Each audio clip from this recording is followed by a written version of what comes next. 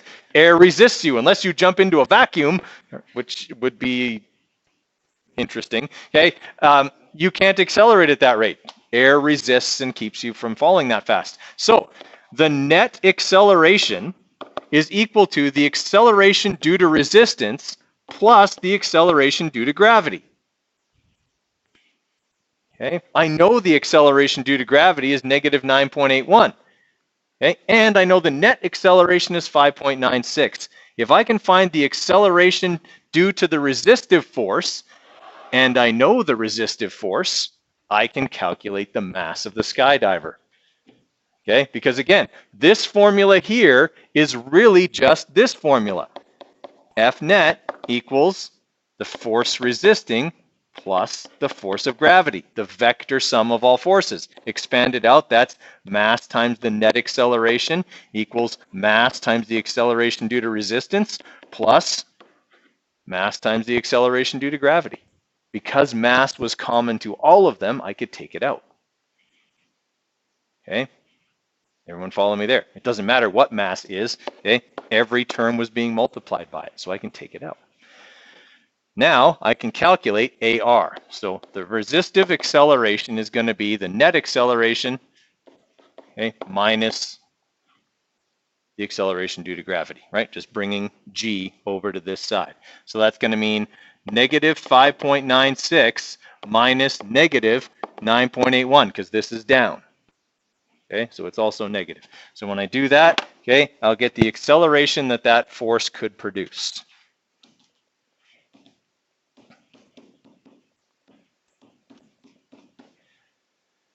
Whoop, missed the 6.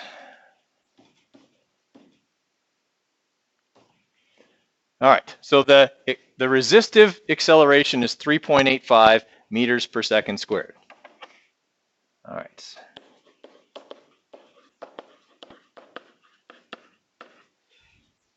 Okay, and that's going to be upwards.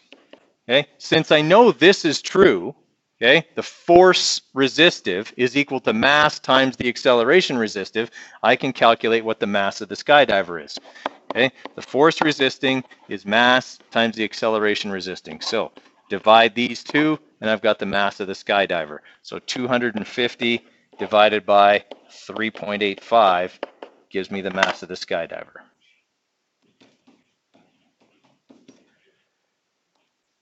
All right, so there's 65 kilograms. All right, again, it's not a method we use often, okay, but it's a method we need to understand because of what it says about net force being the vector sum of all forces. All right.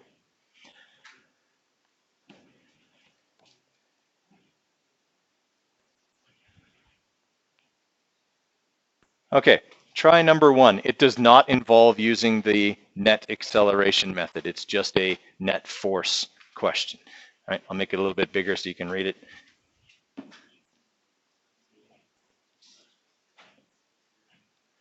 Okay, give that one a try. Okay, let's have a look at number 1 here. So we have the bungee cord, the bungee jumper here. Okay, she jumps off the bridge. As the cord is stretching, it exerts an elastic force directed up on her. Okay, calculate her acceleration when the cord is exerting 825 newtons up. All right, so we have the bungee jumper. She has a mass of 55 kilograms. So we're drawing our free body diagram. We know the force upwards is 825 newtons. What's this force? Gravity. Can I calculate that? 55 times 9.81. What does that come out to?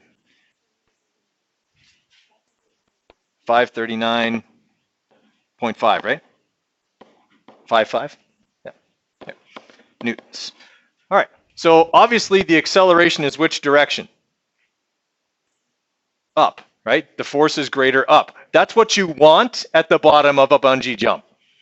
Okay? You want to be accelerating up because if you're not, that'll be your last jump. Okay, and we want obviously the bungee cord to stretch and slow us down so that we don't hit the ground. All right, so when we do this, we can find our net force right away just by subtracting those two. So 825 minus 539.55, our net force is 285 newtons up. All right, now I can calculate her acceleration by taking that number and dividing by the mass. Okay, I'm just going to now go F net, okay, over mass equals acceleration. All right, so that'll be our 285 over 55. Okay. So her acceleration up is 5.19 meters per second squared. So 5.19 meters per second squared up. Okay, so basically every Newton's second law question we've done has kind of set up the same way, right? Draw the free body diagram, find the forces, vector sum, use F equals m times a. Okay, tomorrow we'll start looking at ones that give us, here's an acceleration, here's the acceleration, and here's two of the three forces acting on this object. Find the third force. So you have to work backwards, okay, in those kind of situations, right? It's not a whole lot different, but it's a little bit backwards from what we did today, okay?